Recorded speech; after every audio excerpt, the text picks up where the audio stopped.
Restaurant style cabbage బఠానీ fry ఒక్క చుక్క కూడా ఆయిల్ యూస్ చేయకుండా ఇలా టేస్టీగా చేసుకోవచ్చండి. దీన్ని ఇలాగే తినేయచ్చు ఒక సలాడ్ లాగా. రెగ్యులర్గా క్యాబేజ్ తినడం వల్ల హార్ట్ డిసీజెస్, క్యాన్సర్, డయాబెటీస్ కూడా రావడం తగ్గుతుందని రీసెర్చర్స్ అయితే చెప్తున్నాయండి. వైటమిన్ సి, కే కూడా పుష్కలంగా ఉన్నాయండి. హాయ్ అండి, అందరికీ నమస్కారం. Welcome to Divyamrutham. అందరు ఎలా ఉన్నారండి? ఇక్కడ ఒక పాన్ వేడి పెట్టానండి. నైట్ అంతా నానబెట్టుకున్న వైట్ పీస్ అంటే వైట్ బఠానీలు తీసుకుంటున్నానండి నేను. 1 స్పూన్ జింజర్ గార్లిక్ పేస్ట్, కొద్దిగా ఇంగువ వేస్తున్నానండి. ఇంగువ వేస్తే ఈ వేపుడు చాలా బాగుంటుంది. కొద్దిగా పసుపు వేస్తున్నాను.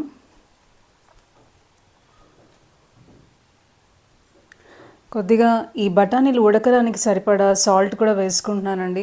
ఒక 4-5 పచ్చిమిర్చి వేస్తున్నాను. ఇక్కడ మనం కారం